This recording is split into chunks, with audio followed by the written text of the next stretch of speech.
Linear programming.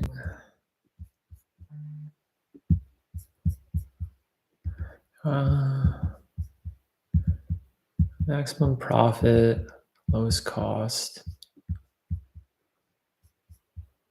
linear relationships, mathematical programming.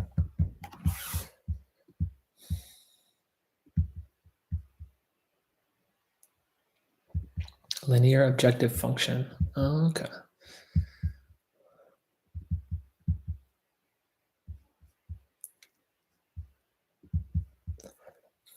Oh. Convex polytope. I guess it's kind of interesting, like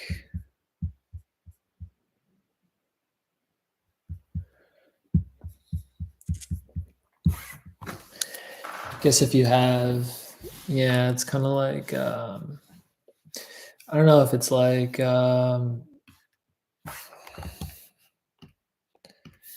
you've got a bunch of lines, like this line and this line and this line and this line, and you want like solutions that are like greater than this line and like less than this line, or like less than this line and greater than this line, or like greater than this line and less than this line, and it's like only this region here. It's like if you have the line like y equals x plus 5 or something. Yeah, it's kind of right. Figure this out. You have the line like the line y equals x is just kind of like down the middle, but x plus 5 would be that, but kind of like shifted up. You have like y equals x plus 5, and you have the line like y equals x minus 5, say. It's kind of like this line here.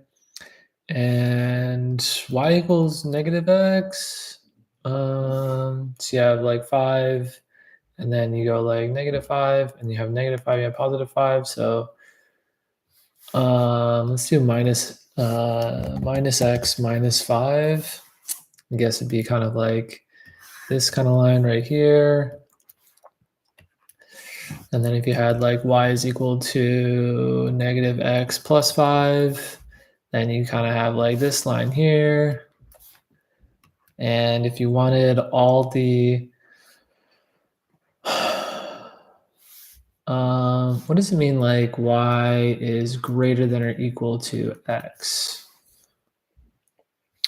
Because so the next thing, once we have these lines, I want to say like, oh, give me all the solutions that are to one side of this line.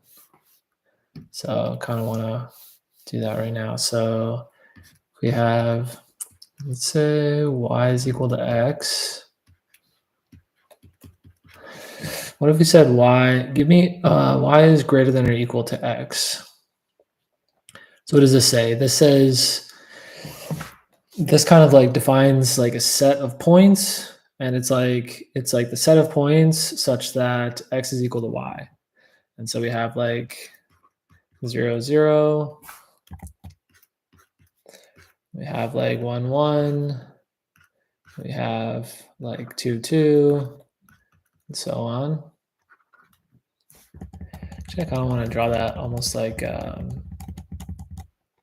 be a little bit more accurate. It's like, so we have, it's kind of like dot, dot, dot to negative infinity. And then we have kind of like negative 1, negative 1.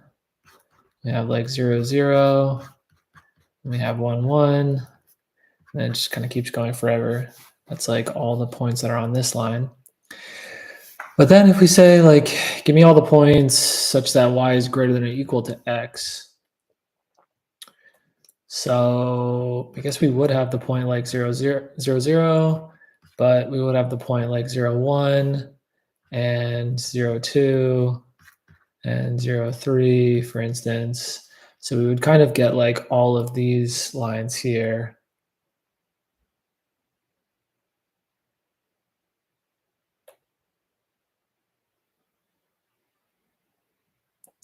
So I guess if you say y is greater than or equal to something, then you're just gonna kind of go up from that, up. And like y is less than or equal to x, you would kind of go down from that.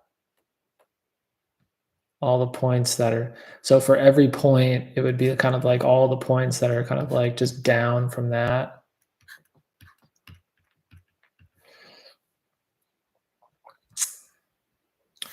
So going back to this kind of situation here, where we had like this and this and this and this. So for this line here, if we wanted all the points below, then yeah, we would kind of do y is less than or equal to that thing. So you kind of get like all these. And then this line here, we would do y is greater than or equal to this line. So we kind of like get all these. And then here, yeah, y is less than or equal to this. We get all these. And here, y is greater than or equal to this. We get all these. And like this would be the solution set, I guess.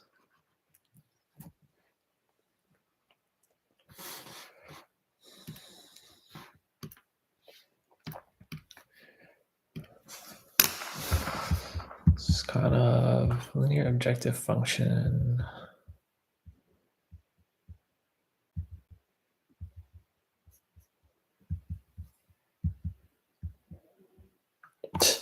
Half spaces. Yeah, the half space is like, if we have like a line, then it's kind of like half the space. All this stuff over here.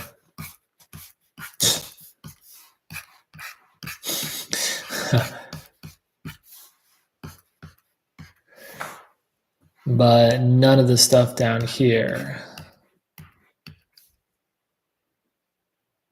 Kind of like cuts the space in half.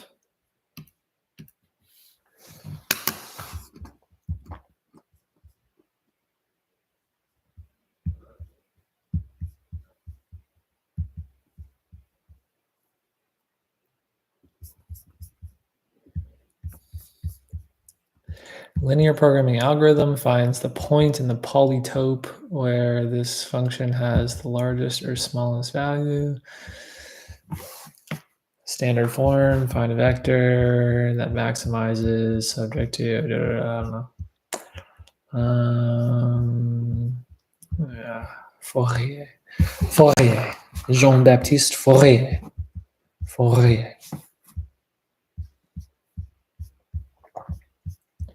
Yeah, I want to see an example.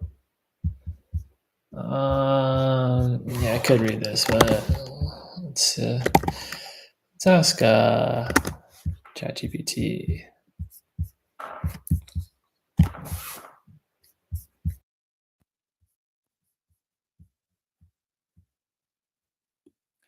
I'm interested in learning about linear programming. What's an example? Linear programming is a method to achieve the best outcome in a mathematical model whose requirements are represented by linear relationships. For example, imagine a factory that makes two products, tables and chairs. The profit for each table is $50, and for each chair. This just feels really boring.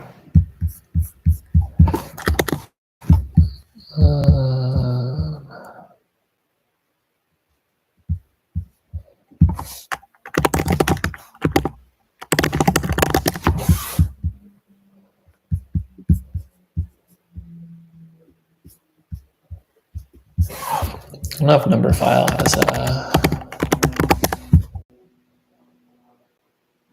number file. Probably not. Guess not.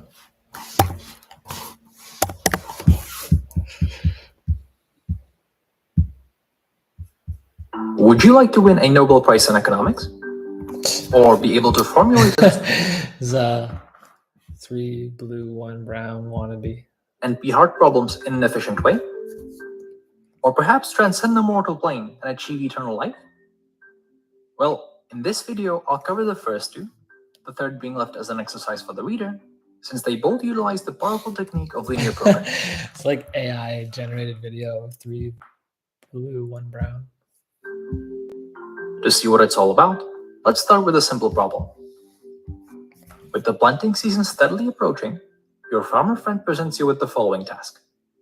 You have 3 tons of potato seeds and 4 tons of carrot seeds. To grow the crops efficiently, you also have 5 tons of fertilizer, which has to be used when planting in a 1-to-1 ratio, i.e., 1 kilogram of potato or carrot seeds requires 1 kilogram of fertilizer. The profit is $1.2 per kilogram for potato seeds and $1.7 per kilogram for carrot seeds. Your goal is to maximize your profit this season. How much potatoes and carrots should you plant? To solve this,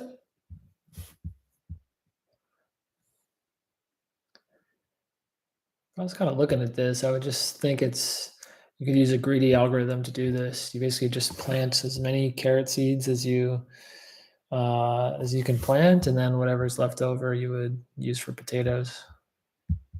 problem, let's first formalize it. We'll start by creating variables xp and xc for the amount of potatoes and carrots planted in kilograms. Both are non-negative real numbers, since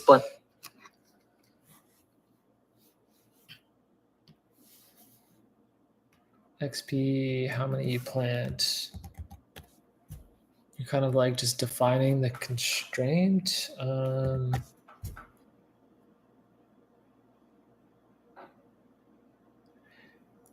Basically, I have like XP plus XC is less than or equal to 5.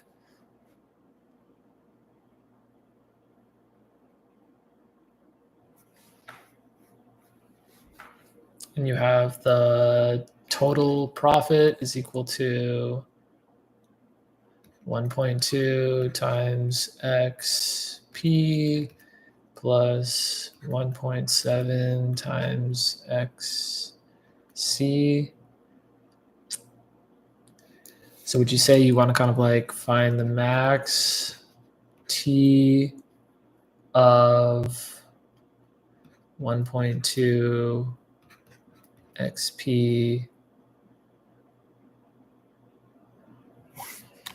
max T of, I don't know, T is equal to 1.2. I guess it's kind of like this. Find the max T of T, which is equal to the max T. Oh, no. When you say max, you just want to maximize this expression. So you want to maximize like 1.2 XP plus 1.7 XC. I'm going to maximize over XP and XC subject to XP plus XC is less than or equal to 5. Yeah, whatever. I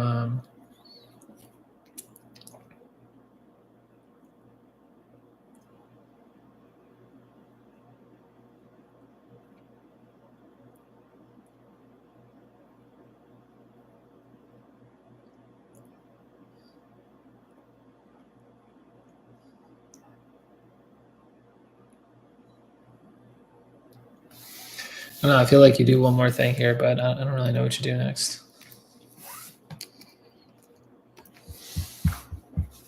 a negative amount of seeds is difficult and are bounded by the amount we have.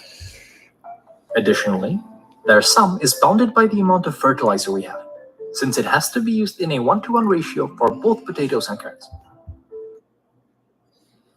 Oh yeah, I forgot this part. It's like XP is less than 3, XC is less than 4. The profit can then be described as 1.2 XP plus 1.7 XC, and we'll call it the objective function, since it's the function we're trying to maximize.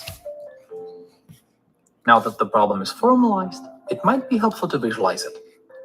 Since we have 2 variables, it's probably a good idea to use a plane with 1 axis for each. To display the inequalities, we can notice that they are all linear, which means that they are just a weight sum of the variables, and each one defines a line with valid values on one side, a half plane to be exact.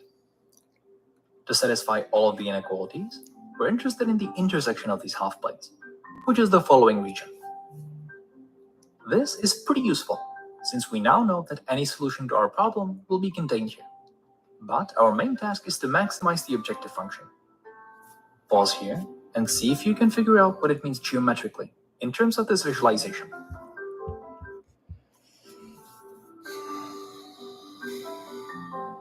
Since the objective function is also linear, it defines a direction in which its value increases. To solve the problem, all we then have to do is move in this direction and record the last intersection, which is the optimum. Record In the our last intersection. cases. So I thought the top would be kind of like a surface that goes up and down, but I guess since it's linear, yeah, he's just saying it's just a plane. Since the objective function is also linear, it defines a direction in which its value increases. To solve the problem, all we then have to do is move in this direction and record the last intersection, which is the optimum. In our case, 1,000 kilograms of potato seeds and 4,000 kilograms of carrot seeds, bringing the total profit to $8,000. And surprisingly, that's all there is to linear programming. We want to find the value of real variables that are subject to linear inequalities and that maximize a linear function. Just linear.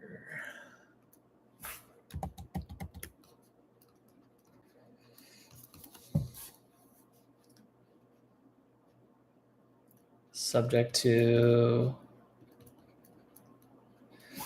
so you're maximizing. So you're kind of like maximizing a function subject to, constraints or whatever.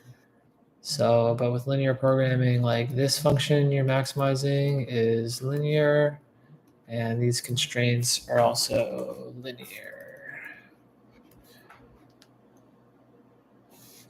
It's kind of like two things at play here. You're maximizing a function, you're maximizing these constraints.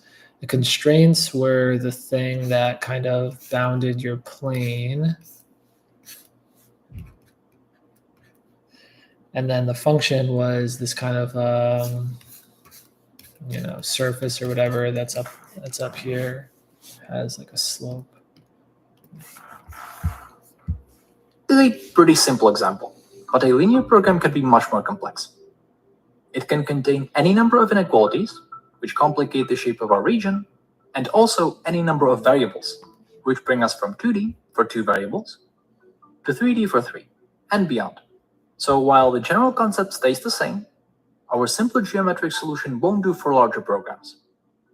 The Nobel Prize I mentioned at the beginning of the video was awarded to Kantorovich and Koopmans in 1975.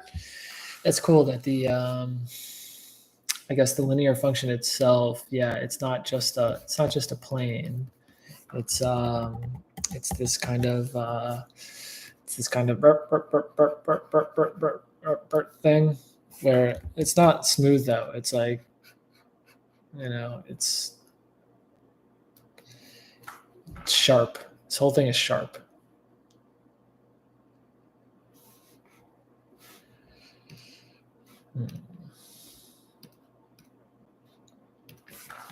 Everything's sharp. We're formulating a number of classical logistics and economics problems in this model, which are, again, too complicated to be solved geometrically. So instead, let's look at how to solve a linear program algorithmically, using the simplex method. Similar to the geometric solution, we will again be moving in the direction of the objective function, but we'll do so in a smarter way. For this, we'll use the fact. I don't know what he really means by move in the direction of the objective function. I don't. It's weird. That the optimum will be achieved in at least. Can't really use like a gradient method because, everything's sharp. It's kind of like discontinuous. This isn't really smooth. You can you can use like a gradient method because you will get to like some discontinuities, so you could kind of like jump a little bit too far, and now you're yeah, you're on a different surface. I don't know. Vertex. It can sometimes be more, like a whole line, but some vertex will still achieve it, as we see by doing a full rotation. This means that we can move from vertex to vertex, which is called pivoting, always picking one that brings us closer to our goal, until we can't any longer, at which point we know we found the optimum. But before I tell you how it works, let me tell you a short story. It's 1939, and a student of mathematics arrives late to a lecture. He sees two problems on the board, and, assuming they are homework, writes them down. They prove to be more challenging than usual, but he perseveres and hands them back a week later, with an apology that they took him so long. A few weeks go by, and the student is surprised by a knock on the door by the professor himself, who reveals to him that they were two famous unsolved problems in the field of statistics. You might have heard this story, or a version of it, since it's an urban legend in the mathematical world. But what you might not know is that the student was George B. Dantzig, the inventor of the algorithm I just described. I stumbled upon this story about Dantzig and many more when doing research for this video, and it was too good to exclude. So if there's something you should take away, is that George B. Dantzig was a really cool guy. Getting back to the topic at hand, we'll first rename the variables to x1 and x2, which is the standard way of naming variables in a linear program. To understand how pivoting works numerically, let's consider what happens when we're in a vertex. Taking 0, 0 as an example, we see that two of the inequalities are tight, which means that the left side is equal to the right side. In this case, because both x1 and x2 are 0. Now, say we want to pivot from this vertex to an edge. Yeah, I'm kind of like a little lost at this point. What is this? What is this class? The following content is provided under a Creative Commons license. Algorithms? Your support will help MIT OpenCourseware continue to offer high-quality educational resources for free. To make a donation or view additional materials from hundreds of MIT courses, visit MIT OpenCourseware at ocw.mit.edu. Good morning, everyone. So we have a singleton lecture today on linear programming, which is a general purpose optimization technique that you can use to solve a whole bunch of problems, including ones that we've seen in 6046 and previously in 006. And most recently, we looked at MaxFlow.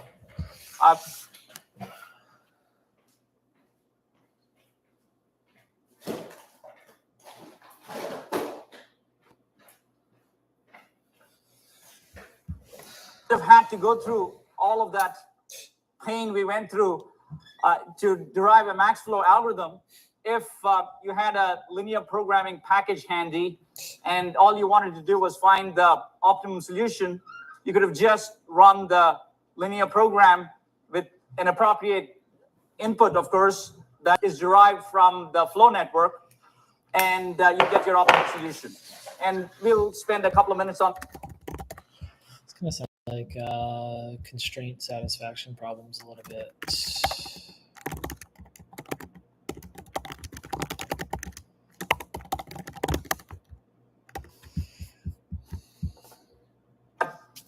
as we look at the power of linear programming in today's lecture. But it's not just MaxFlow. You could do shortest paths. You could do multi-commodity MaxFlow, which is more complicated than MaxFlow, and a variety of other problems. So that's the good news. The bad news is that the algorithms for linear programming are a heck of a lot more complicated than MaxFlow. And you can imagine that that would be the case because it's a more general purpose and more powerful technique. The history really is that it was an open problem up until 1979. People did not know if linear programming was polynomial time solvable until Kachian came up with this ellipsoid method. And then there's been progress since. But the algorithm we're going to describe today and execute on an example input is a simplex algorithm, the simplex algorithm, that runs in worst case exponential time. But it's very efficient in practice, and it's held its ground even with the advent of more efficient from a theoretical sense polynomial time algorithms, namely the ellipsoid method, which actually is not that efficient in practice, and new interior point methods. So a little bit of context. Let's just dive into an example of optimization in the context of politics and see how you could formulate this particular problem as a linear program. Right? So how does politics work? You buy elections, right? So you don't want to spend a lot of money. So you want to minimize the amount of money that is required to buy an election. And the way you buy an election is, well, campaign, but you advertise. And it doesn't matter, facts that are relevant, as long as you get to the right demographic with the right message, let's assume that you're going to win the election. Right? So that's our mathematical abstraction of campaigning and politics, all in 30 seconds.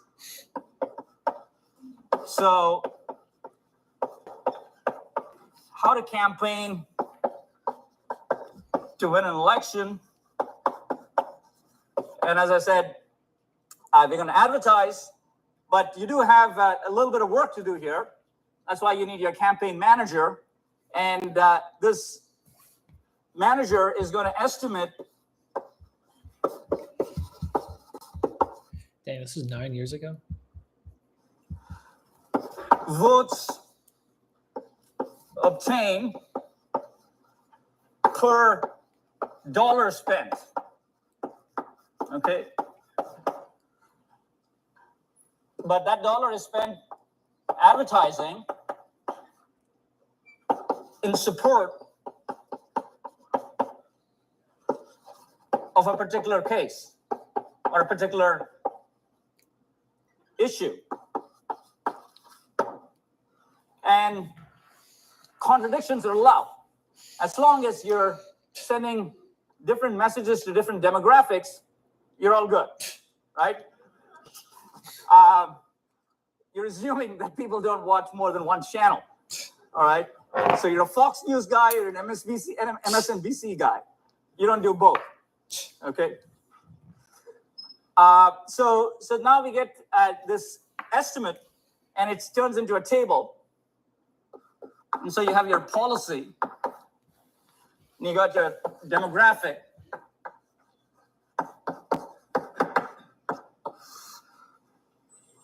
So you got urban. Now think Detroit. Suburban.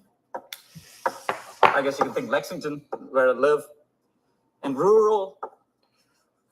I really don't have any idea what that means, but presumably there's places. And here's our policy, right? You want to build roads. Right? Kind of boring, but some people are interested in roads. Gun control. Oh, very sensitive. Farm subsidies.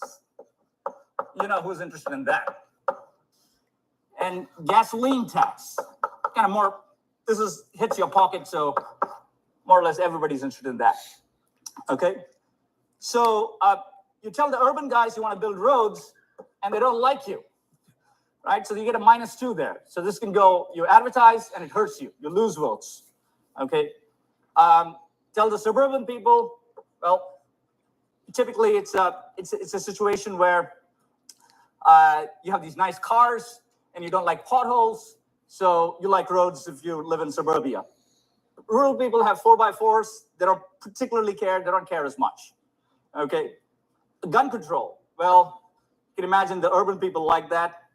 Suburban people are, okay, meh. And the rural people hate it, right? You do not want to advertise on gun control in the rural areas, right? Farm subsidies, it's like, don't want to deal with that. What is a farm? And the rural people love it, right? So, and then gasoline tax, well, urban people are commuting. And well, they typically don't have a lot of money.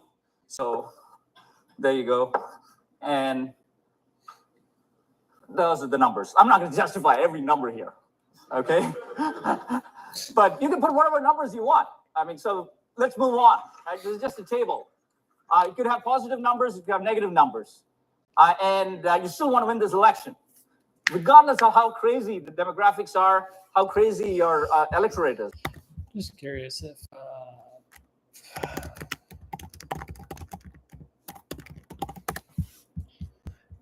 linear programming is touched on in these videos. Programming.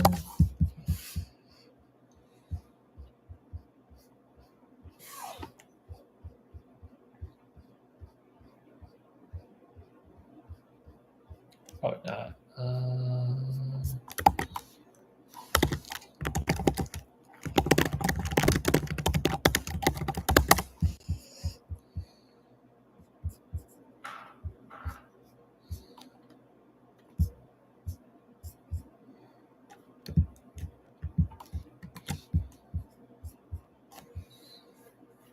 Mathematical models for engineers. Following content is provided by MIT OpenCourseWare under a Creative Commons license. Additional information about our license and MIT OpenCourseWare in general is available at ocw.mit.edu.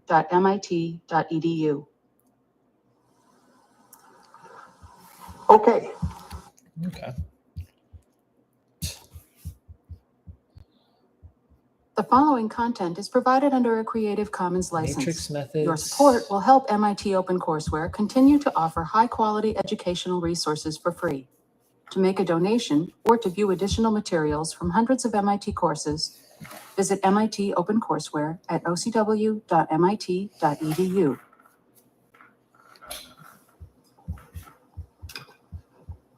Okay. Let me just say, Pretty cool. Let me just jot these two classes down.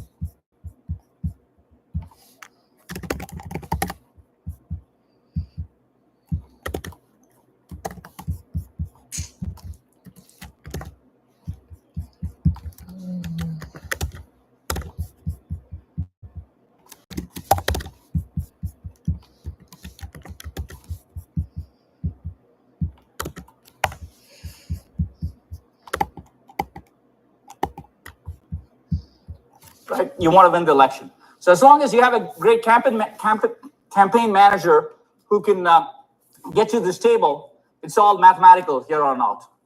Okay, you just got to figure out how you're going to win a majority, and you could argue that all you want is to win the election. We're going to do something slightly different, which is something that's obviously going to guarantee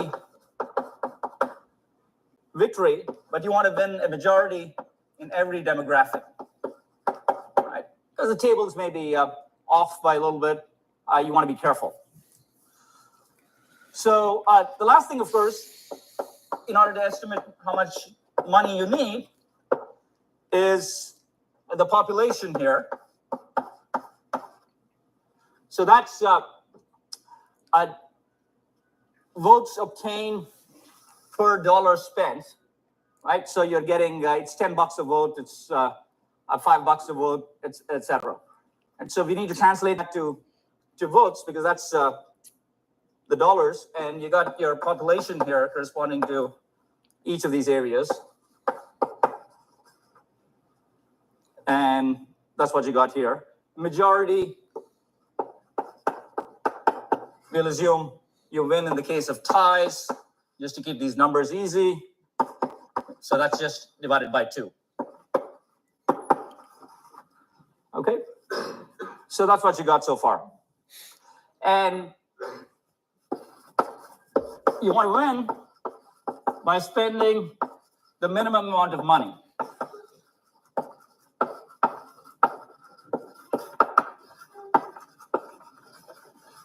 Right, so that's our optimization problem.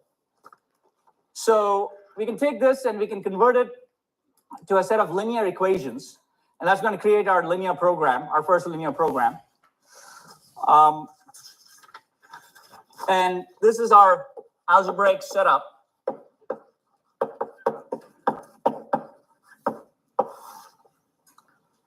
And so we need some variables here. So let x1, x2, x3, x4 denote the dollars spent per issue. So you got those 4 issues up there. So let me write that out. It's important to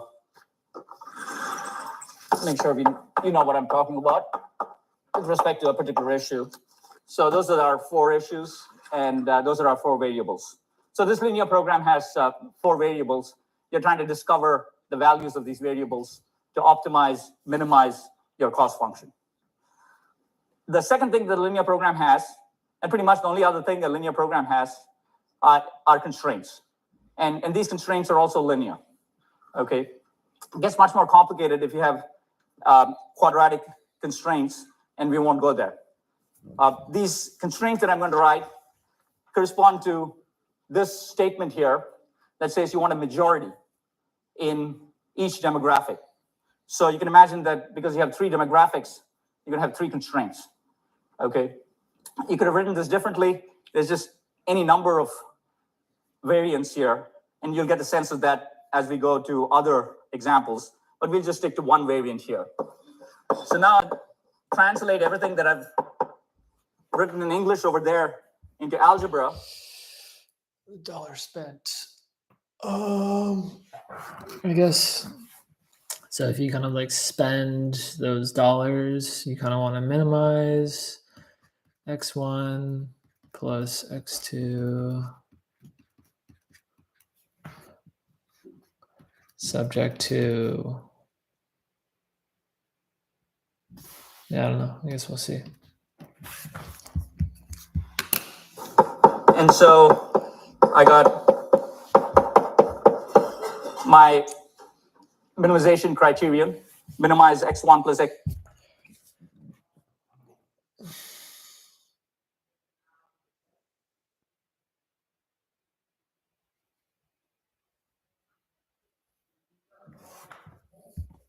Plus x3 plus x. Yeah, so let's say we spend like $x1 on the issue, then what's gonna happen? Like, And so much more for you got here. In numbers you want. There you go. so x1 is the build roads thing. Let's say you spent $x1 and there was 100K people here. There are 200K, there are 50K.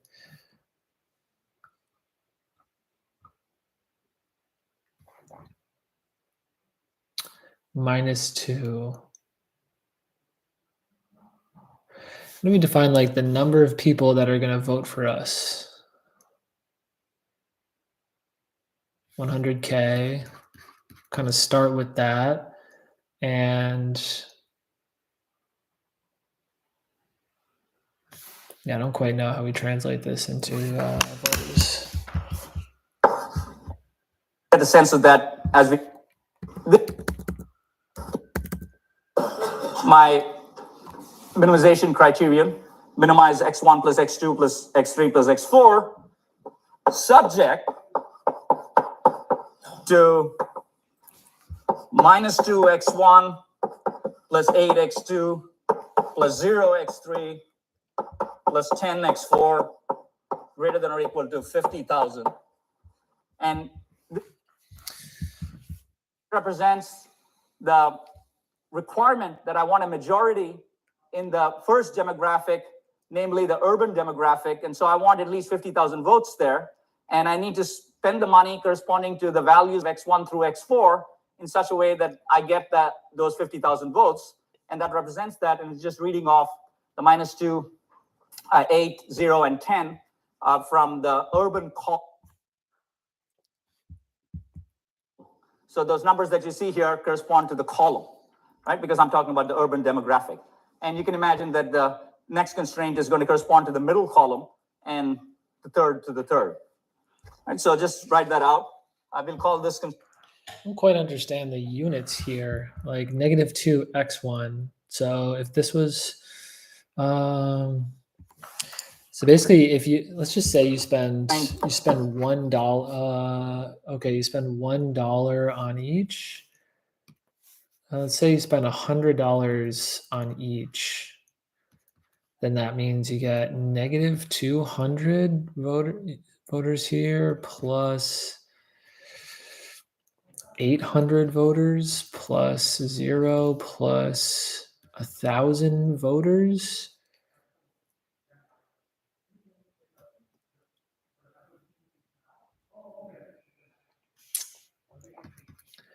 Equals 600, 1,600. But then what happens if you just spend like $10? Then you just get -20 plus 80 plus 100, 160. You get 160 voters. I don't understand the units and like the magnitude here.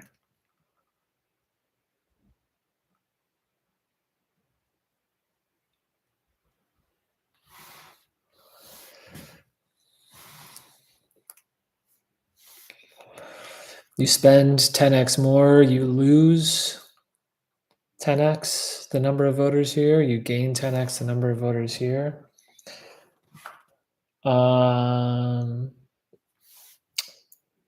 Okay, I guess it's the more dollars you spend, the more voters you reach in each of the things. So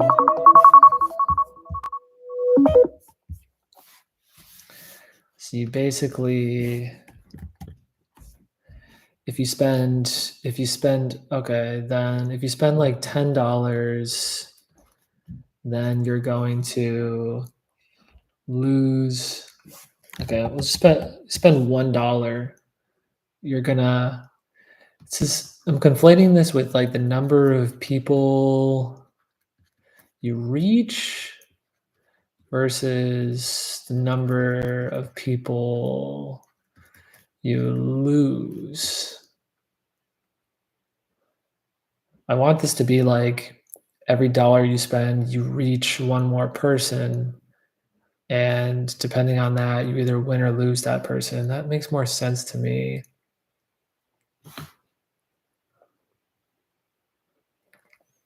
It's -2 factor here doesn't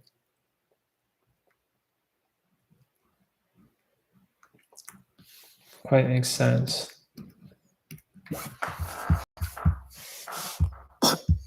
Number one, I might refer to it later. 5x1 plus 2x2 plus 0x3 plus 0x4 greater than or equal to 100,000.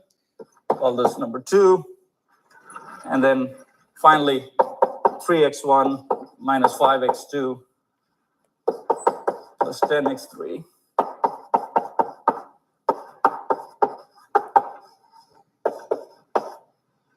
Okay, and that's our set of constraints, but there's one more little issue that we have to be careful about if we're being precise, and that is that there's no notion of unadvertising, and so you're going to spend positive dollars, and so x1 through x4 is greater than or equal to 0. Okay, so that's our first linear program, and it came from this particular problem. It'd be wonderful, and that's exactly what we're going to do for the rest of the lecture, if we could solve this linear program and any possible linear program in an efficient way. And so the number of variables is small n.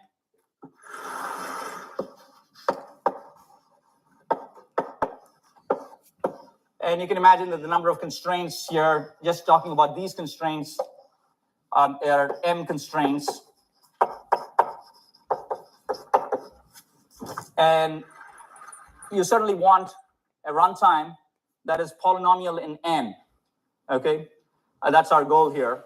And as I mentioned early on, I was unclear for the longest time, well, at least until 1979, but people have been thinking about it for a long time before that, as to whether there was a general algorithm that would solve any linear program in time polynomial in n. And that was resolved in 79 by Kashian. We'll look at an algorithm, simplex, that in the worst case runs exponential in n, but is simpler to describe and is very efficient in practice. So in our particular problem, this one, it turns out you, and I'm actually going to come back to this in a second, but I will just tell you that the optimum for this particular linear program with these particular numbers correspond to these numbers here. So you want to spend something of the order of $20,000 for, so there's 100 here, so take away the two zeros. So spend something of the order of $20,000 for the first issue, building roads. Spend a bit of money for the second issue, ignore the third corresponding to farm subsidies, and spend a bit of money for the gasoline tax issue. And these numbers aren't important other than the fact that they happen to be optimum, right? So if you add up these numbers, then x1 plus x2 plus x3 plus x4 is something of the order of $21,000, $27,000, excuse me, though I'm writing it out as this fraction, right? So important consideration here is that these values xi are real numbers. That's it. It's not that they have to be integral, right? Clearly there were fractions here for the optimum, some of them anyway. But in general, linear programming says the variable values are real, okay? There's also integer linear programming, which is NP complete, which adds the additional constraint that the xi values are integral, right? So it turns into a harder problem. You got polynomial time solvable if the xi are real. You got NP complete, which Eric's going to talk about on Thursday, if the values are forced to be integral. So this extra constraint makes things worse from a complexity standpoint. Right? We won't talk about ILP anymore for the rest of this lecture. So I will come back to this, and I'll talk about how we can show that this is optimum without actually going into a deep algorithmic dive. But what I want to do just before that is to give you the general formulation of a linear program. It's called the standard form in CLRS, also called the general form. In some cases, we'll look at the standard form for LP. And I want to pop up a level above this example and give you the general setting, and we'll focus in on the general setting for the most part. But what I have here is I can either minimize or maximize. We had a minimization problem for the political problem. Minimize a linear objective function subject to linear inequalities or equations.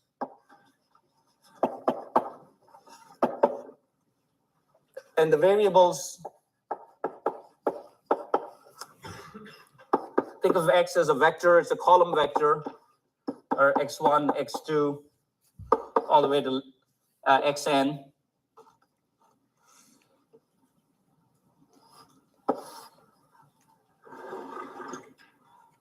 And the objective function is C times X. So that's C1, X1, Cn, Xn. And we just had all the coefficients being a 1 over there. And the inequalities, they're the fun part. You represent them.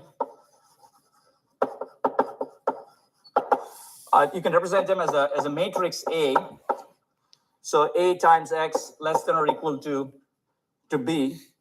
And notice that this is the standard form that I'm talking about. And now I've diverged from what I had here because I had greater than or equal to over here. Right? So it turns out you'll see linear programs in different settings. Sometimes you'll have minimization, sometimes you'll have maximization, sometimes you'll have less than constraints, less than equal to constraints, sometimes you'll have greater than or equal to constraints, sometimes you'll have equality constraints. We'll spend a little bit of time talking about how you can transform any given linear program into a standard form.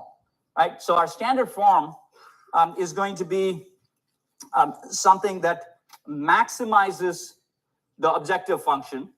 Right? So these are our inequalities, and they're represented as less than or equal to. That's the standard form. And you want to maximize C times X, again, max for standard, such that these set of inequalities hold, AX less than or equal to B, and X greater than or equal to 0. Okay, so for each of the values that correspond to the variables, you want these variables to be non-negative in the standard form, and you want less than or equal. All right,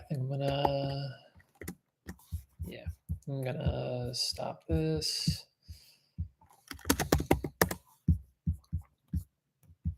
That is the beginning of linear programming.